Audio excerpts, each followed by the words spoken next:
पीठ के बारे में ये कहा जाता है कि ये एक सिद्ध पीठ है। इतना ही नहीं, अभी भी ये बताया जाता है कि बड़े बड़े साधु संत यहाँ पे साधना करते हैं और सिद्धि प्राप्त करते हैं।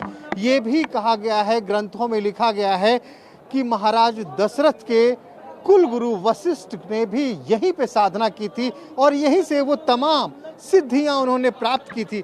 ये देख सकते हैं ठीक हमारी दाहिने हाथ की तरफ माता का वो दरबार है, जिसके बारे में ये कहा जाता है कि जब तक माँ तारा का आशीर्वाद नहीं मिलता तब तक कोई भी बंगाल की सत्ता पे काबिज नहीं हो सकता। और शायद यही कारण है कि आने वाले 19 तारीख को भारतीय जनता पार्टी के वरिष्ठ नेता और भारत सरकार के गृह मंत्री अमित शाह यहाँ पे माता का आशीर्वाद लेने आ रहे हैं। तो वहीं 3 जनवरी 2021 को ममता बनर्जी भी माता के दरबार में आएंगी और माता से ये आशीर्वाद मांगेंगी कि हे माता, फिर से हमें एक बार सत्ता का आशीर्वाद दीजिए। अब ये देखना होगा कि इस बार माँ तारा का आशीर्वाद किसे मिलता है। अमित शाह की पूजा सफल होगी या फिर से एक बार मिलेगा ममता को माँ तारा का आशीर्वाद। मंदिर के प्रांगण में दाखिल होते ही यहाँ भक्ति का सैलाब था। वो अटूट आस्था थी जिसका संबंध हर कार्य सिद्ध करने वाली तारा देवी से था। देवी भागवत और तंत्र चूड़ामणि के मुताबिक मां सती की आंख की पुतली का तारा यहीं गिरा था। बंगाल के बीरभूम जिले का ये देवी धाम 51 शक्ति पीठों में से एक है, जहां देवी रौद्र रूप में विराजमान है। तो क्या वाकई इस देवी के ही चमत्कार से सत्ता मिलती है? हकीकत और फसाने को समझने के लिए दिव्य धाम को समझना जरूरी था। माँ के पूजा करने के लिए ये लोग मान्यता देता है, होम यज्ञ भी यहाँ पर होता है।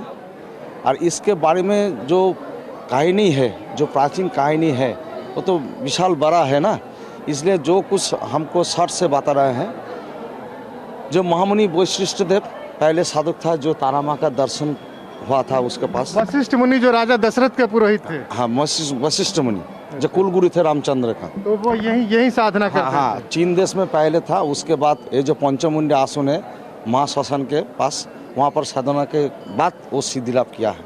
अच्छा। उसके बाद हमारा जो जयदत्त सदागर है, जो वणिक है, वो भी माँ का साधना का आया था। उसके बाद जो साधक मामा खापा है ना, जो सब नाम से जानता है, साधक मामा का श्मशान में माँ का दर्शन पाया था।